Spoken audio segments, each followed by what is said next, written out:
प्यारे बच्चों नमस्कार। आज की ऑनलाइन क्लास में आपका स्वागत है। प्यारे बच्चों, आज हम कक्षा 6 विषय विज्ञान के अंदर एक प्रैक्टिस वर्कशीट हल करने वाले हैं। तो आप अपनी स्क्रीन पर देख सकते हैं चैप्टर नेम सजीव विशेषताएं एवं आवास।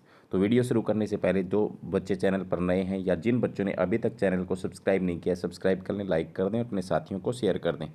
तो शुरू करते हैं आज की क्लास का पहला प्रश्न। पहले प्रश्न में है किसी सजीव का वह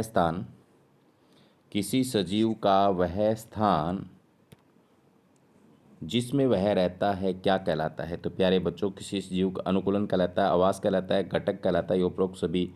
तो जहाँ रहता है वह क्या कहलाता है, उसका आवास कहलाता है। 2 नंबर ऑप्शन इसका बिल्कुल सही है। आगे, किसी आवास में पाए जाने वाले सभी जीव जैसे कि पौधे और जंतु उसके खालिस्तान हैं। तो प्यारे बच्चों, ये सजीव हैं तो उन्हें क्या कहेंगे, जैव घटक। तो ऑप्शन नंबर 1 और चौथा भी ऐसा ही दे रखा है, तो दोनों ही सही हैं, जैव घटक कहते हैं। ठीक है, आगे चलते हैं। वन, घास के मैदान, मरुस्थलीय, तटीय एवं पर्वतीय क्षेत्र की इस आवास के उदाहरण हैं।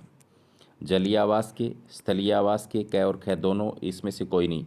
तो वन स्थलीय का है, घास का मैदान भी स्थलीय का है, मरुस्थलीय भी स्थलीय का है, तटीय और पर्वतीय सारे किसके हैं, स्थलीय आवास के उदाहरण हैं। तो ऑप्शन नंबर 2 इसका बिल्कुल सही हो जाएगा। आगे चलते हैं। वायु और जल किस आवास की कौन से घटक हैं। तो प्यारे बच्चों, किसी आवास में 2 प्रकार के घटक होते हैं। जो सजीव होते हैं वो तो जैव घटक होते हैं, और जो निर्जीव होते हैं जैसे वायु और जल, क्या है, क्या ये सजीव हैं, तो इन्हें क्या कहते हैं, अजैव घटक। ऑप्शन नंबर 2 इसका बिल्कुल सही हो जाएगा। आगे चलते हैं। गलफड़े क्लोम किस जीव के श्वसन अंग हैं। तो ये तो आप सभी को पता होगा, किसके हैं, मछली के। किसके होते हैं, मछली के। ऑप्शन नंबर 1 इसका बिल्कुल सही हो जाएगा। आगे है, समुद्री जंतुओं का शरीर खालिस्तान होता है। तो कैसा होता है प्यारे बच्चों, धारा रेखीय होता है। तो ऑप्शन नंबर 1 इसका बिल्कुल सही होगा। आगे, हिरण के लंबे कान अनुकूलन में कैसे सहायता करते हैं, सुंदर लगते हैं। सुंदर लगने में क्या अनुकूलन हुआ, शिकार बनाते हैं, गलत है। तो ये तीसरा ऑप्शन आपको यहाँ पर बिल्कुल सही नजर आ रहा है। शिकारी की उपस्थिति की जानकारी में सहायक हैं या सहायता करते हैं, क्योंकि शिकारी की जो दहाड़ है या कोई आवाज़ है उसको दूर से ही सुनाई दे जाती है, लंबे कान होते हैं उसके कारण से। आगे है, मेंढक की कौन सी विशेषता उसे जल में तैरने में सहायक है। तो प्यारे बच्चों, लंबे पैर नहीं आएगा, ऊंची छलांग में तो आगे वाले पैर सहायक होते हैं, और ये तीसरा ऑप्शन बिल्कुल सही है। पश्चपाद में जाल युक्त पादानुंगलियां जो होती हैं उसे तैरने में सहायता करती हैं, अगर पाद वाली नहीं, अगर पाद छलांग लगाने में सहायता करता है। आगे है, पत्तियां खालिस्तान द्वारा वायु को अंदर लेती है, सूक्ष्म रंध्रों द्वारा, हरे रंग द्वारा, चपटे आकार, उपरोक्त सभी। तो यहाँ पर क्या आ जाएगा, सूक्ष्म रंध्रों द्वारा। पत्ती की सतह पर छोटे छोटे सूक्ष्म छिद्र पाए जाते हैं, उनको कहते हैं रंध्र। तो उनके द्वारा वायु को, मतलब कार्बन डाइऑक्साइड को अंदर लेती है। तो ऑप्शन नंबर 1 यहाँ पर बिल्कुल सही है।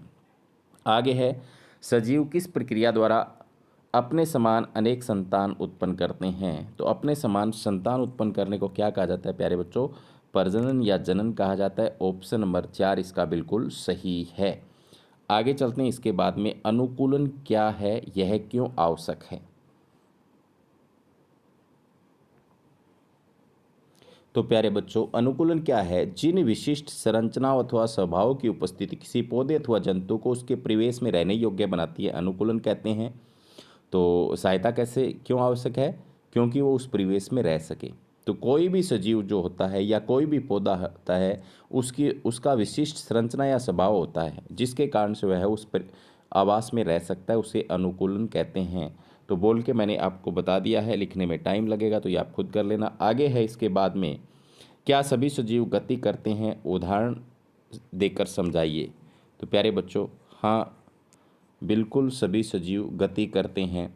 जैसे पौधा एक सजीव है, वो चलता तो नहीं है, लेकिन उसकी जो पत्तियां हैं, टहनियाँ हैं, या बहुत सारी प्रकार की उसमें गतियां आपको दिखाई दे जाएंगी।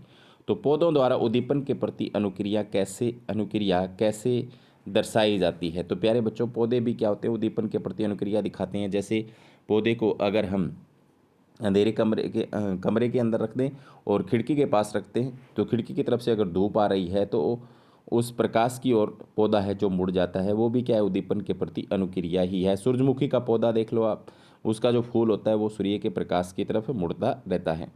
पौधे और जंतु की श्वसन प्रक्रिया अपने शब्दों में व्यक्त करें, तो ये आप खुद कर लेना। कौन से लक्षण देखकर आप कहेंगे कि पौधे भी वृद्धि करते हैं, तो ये बड़े वाले प्रश्न आप खुद अपनी कॉपी में नोट डाउन कर लेंगे, उनको याद करेंगे। छोटे प्रश्न जो हैं MCQ टाइप वो मैंने आपको यहाँ पर करवा दिए हैं।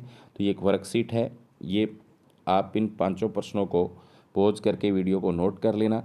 ये आपके हाफ ईयरली एग्जाम के लिए भी बहुत इंपॉर्टेंट रहने वाले हैं। तो मिलते हैं नेक्स्ट क्लास में, तब तक के लिए बाय बाय, धन्यवाद।